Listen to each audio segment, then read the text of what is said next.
भूर्भुवस्वः तत्सवितुर्वरेण्यं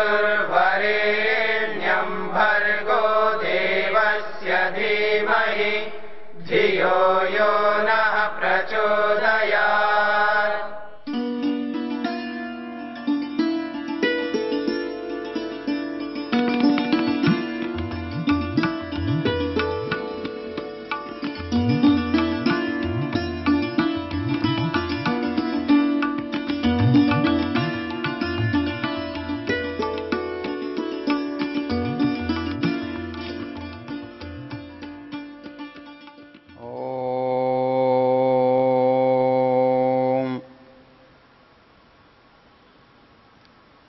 वैदिक साहित्य में वेद प्रमुख ग्रंथ हैं। वेद कहने से एक वेद का बोध होता है। यदि वेद शब्द से हम ज्ञान अर्थ लें तो वेद एक है, किंतु उसको जब व्यवहार में लाएंगे तो एक हिस्सा ज्ञान होगा, दूसरा हिस्सा कर्म होगा और तीसरा हिस्सा उसका परिणाम होगा। इस विभाजन से वो वेद 4 भागों में विभक्त है।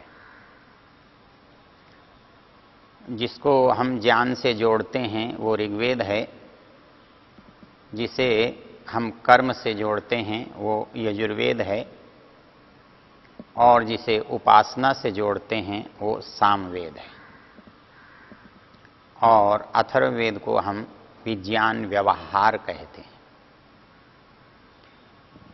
इस क्रम की महत्ता तो स्पष्ट ही है, क्योंकि ज्ञान पूर्वक कर्म और कर्म से ज्ञान की साधना होती है। इस दृष्टि से कर्म का एक पर्याय है यज्ञ,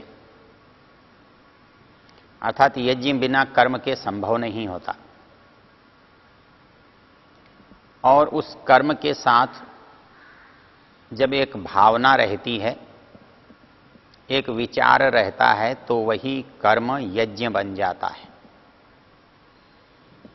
ऐसा कर्म जिसमें श्रेष्ठ भाव हो वो कर्म यज्ञ है। सामान्य रूप से तो जो कुछ भी हम कर रहे हैं वो कर्म है। चाहे वो हम सांस ले रहे हैं ये भी कर्म है, हम भोजन करते हैं ये भी कर्म है, हम किसी से मिलते हैं ये भी कर्म है, हम कुछ पढ़ते हैं। लेकिन ये सब कर्म जब हम किसी श्रेष्ठ विचार से जोड़कर करते हैं, किसी बड़े प्रयोजन से जब जोड़कर करते हैं, तो हमारा ये कर्म यज्ञ बन जाता है। जैसे कि हमने देखा, गीता ने एक स्थान पर लिखा, यज्ञार्थात् कर्मणोन्यत्र लोकोयम कर्म बंधन। अर्थात जब कर्म हमारा यज्ञ से भिन्न होता है, यज्ञ से बाहर होता है, अर्थात उस कर्म में यज्ञीय भावना, यज्ञीय दृष्टि नहीं होती है, तो वो कर्म फिर श्रेष्ठ कर्म नहीं होता है, फिर वो हमारे दुख का कारण होता है। यहां पर एक शब्द का प्रयोग किया है, लोकोयम कर्म बंधन। अर्थात कर्म की 2 परिस्थितियां हैं। एक तो जब यज्ञ कर मान करके, श्रेष्ठ मान करके जब हम कर्म करते हैं, तो वो कर्म हमारे प्रयोजन को सिद्ध करने वाला होता है। और यदि उस श्रेष्ठता को, उस यज्ञीय विचार को छोड़ दें, तो फिर वो कर्म हमारे बंधन का कारण बनता है। यज्ञार्थात् कर्मणोन्यत्र लोकोयम कर्म बंधन। यज्ञ से बाहर हमारे द्वारा किया गया कर्म हमारे इस लोक में बंधन का कारण बन जाता है। ये विचार की श्रेष्ठता कर्म में रहे, इसलिए हमारे यहाँ जो कर्म है वो यज्ञ है और जो यज्ञ है वो कर्म है। वास्तव में यज्ञ से जुड़ा हुआ कर्म ही कर्म है। इसलिए पूरे कर्मकांड को हमने यज्ञ से जोड़ा हुआ है। यजुर्वेद यज्ञ का वेद है। यज्ञ का वेद है, इसका मतलब कर्म तो हमें सारे ही करने हैं, लेकिन वो कर्म यज्ञ के निमित्त हों, यज्ञ रूप हों। हम कुछ भी करें, उसका जो अंतिम प्रयोजन हो, जो अंतिम उद्देश्य हो, वो श्रेष्ठ होना चाहिए।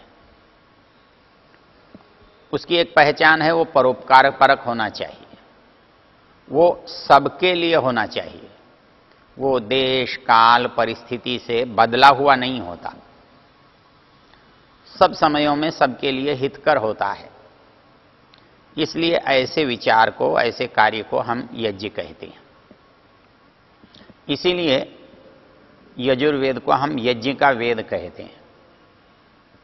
बहुत सारे लोग ये समझते हैं कि यज्ञ का वेद का मतलब है हवन कैसे करना है, समिधा कैसे रखनी है, घी कितना कैसे डालना है, शायद ये यजुर्वेद में बताया गया होगा। ये सोच निरस्त हो जाता है, समाप्त हो जाता है, जब इसके मंत्रों पर विशेष रूप से यजुर्वेद के जो 40वें अध्याय के मंत्र हैं उन पर विचार करते हैं।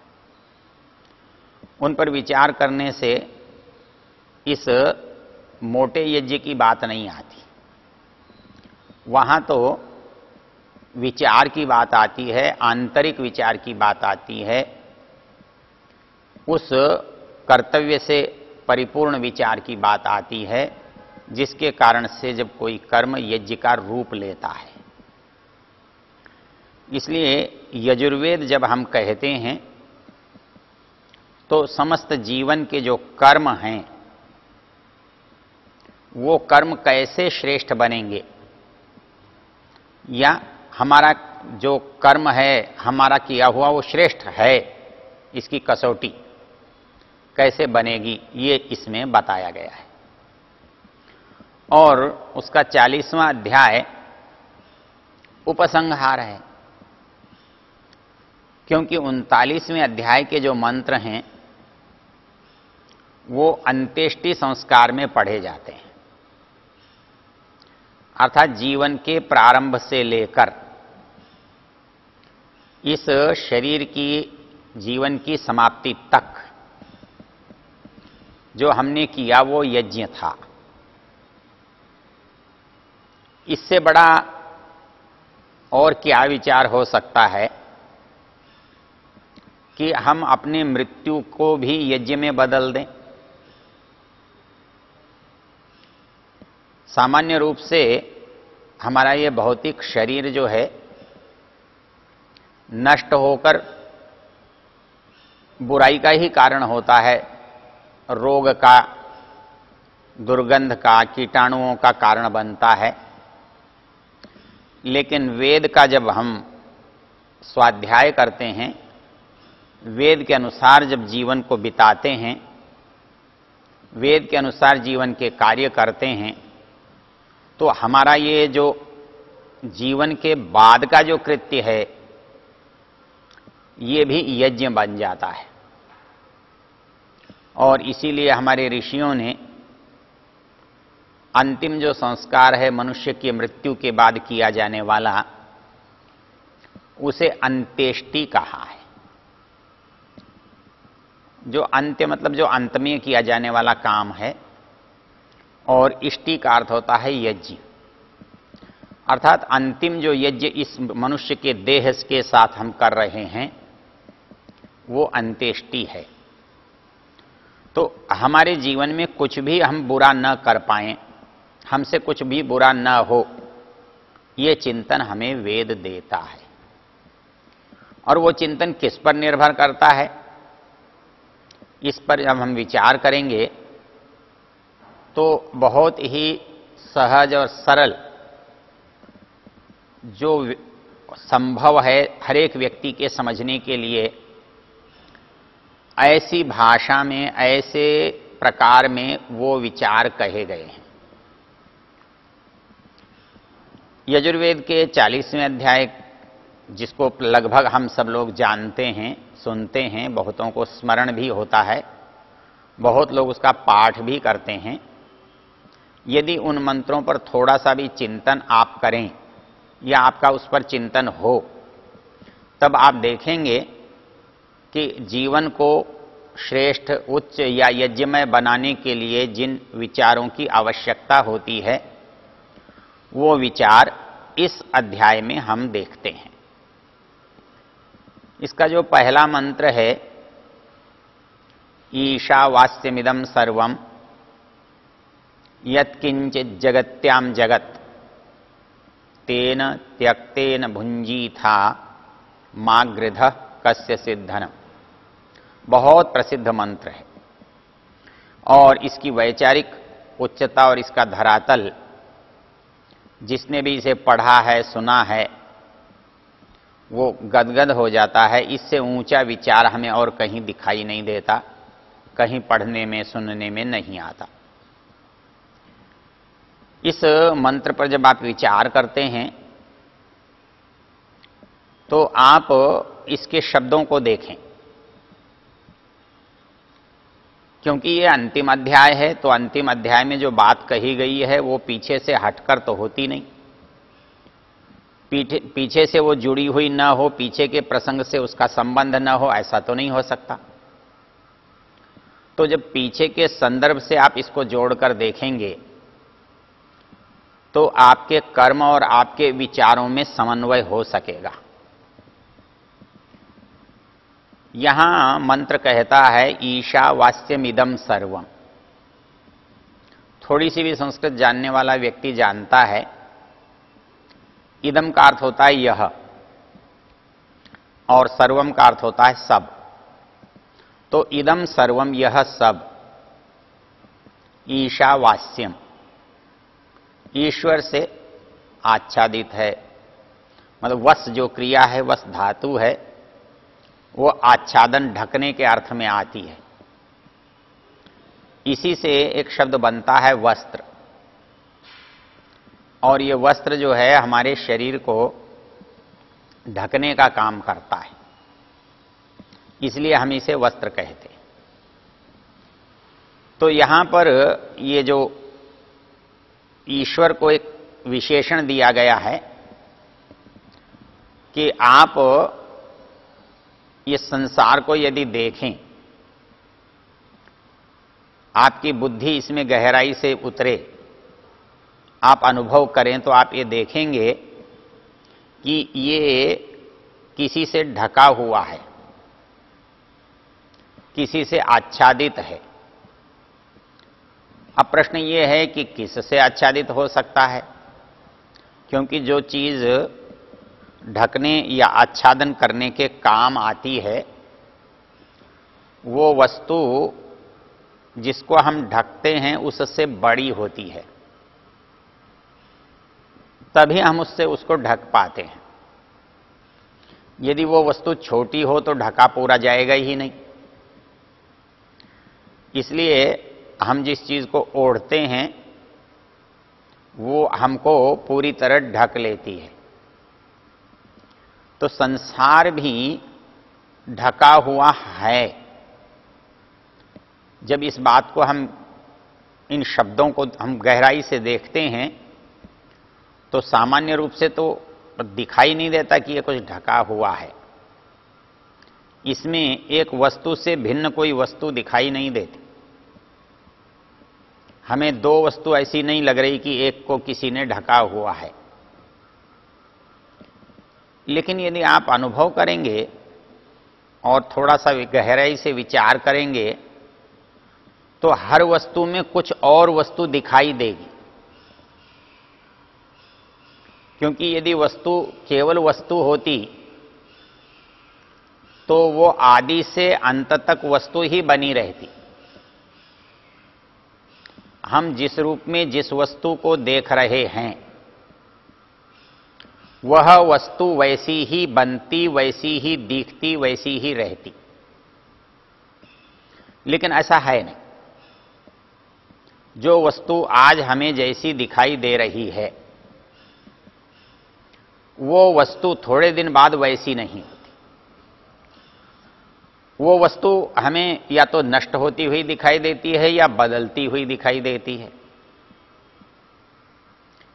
यहां यदि वस्तु की तरह से उत्पन्न होती, वस्तु के रूप में उत्पन्न होती, तो वस्तु कभी नष्ट नहीं होती, वस्तु वैसी ही बनी रहती, वैसी ही दिखाई देती।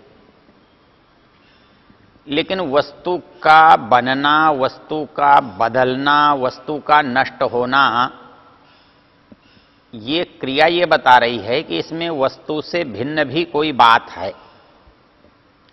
वस्तु से भिन्न भी कोई सत्ता है, कोई चीज है जिसके कारण से इसमें ये बदलाव आ रहा है। आप उसे ये कह सकते हैं कि ये प्रकृति है, प्रकृति में बदलाव आता रहता है। लेकिन प्रकृति भी तो एक वस्तु ही है। यदि प्रकृति एक वस्तु है तो वो अपने आप कैसे बदलेगी? उसमें बदलने का स्वभाव होता तो वस्तु होना और वस्तु में परिवर्तन होते रहना, तो परिवर्तन का जो कारण है वो वस्तु से भिन्न है। यदि प्रकृति में परिवर्तन सहज होता तो किसी भी क्षण कोई वस्तु हमें जैसी दिखती थी वैसी ही लगातार दिखती, किंतु ऐसा होता नहीं है। क्योंकि वस्तु जिसे कहते हैं उसकी सत्ता जड़ है, और जहां जहां जड़त्व का, चेतना के अभाव का बोध होता है, हम उसे उतनी उतनी देर तक वैसा ही देखते हैं। और यदि उसमें बदलाव या परिवर्तन देखते हैं तो दूसरी बात हमारी समझ में बड़ी सहज आती है कि परिवर्तन का कारण वस्तु स्वयं नहीं है। परिवर्तन उसके अंदर किसी और कारण से हो रहा है। आप उसे नियम कह देते हैं, उसे आप व्यवस्था कह देते हैं, आप उसे स्वभाव भी कह देते हैं। आप कह तो सकते हैं, लेकिन इससे ये सिद्ध नहीं कर सकते कि वस्तु में कोई दूसरी चीज नहीं है जिसको हम व्यवस्था, नियम, बदलाव, स्वभाव आदि आदि बातों से कह रहे हैं। क्योंकि हम एक उदाहरण से दूसरी चीज को समझते हैं। एक रखी हुई कुर्सी, जब तक उसके अंदर कोई क्रिया नहीं होती, हटती नहीं, बदलती नहीं, हवा उसे उठाकर फेंक देती है, मनुष्य उसे उठाकर रख देता है, उसमें परिवर्तन दिखाई देता है तो हमें समझ में आता है परिवर्तन का कारण है। तो इसका मतलब है कि वस्तु और उसमें परिवर्तन, उसका कोई कारण होता है। तो इस तरह से ये संसार केवल वस्तु नहीं है, वस्तु के अंदर कोई नियम भी है। ओ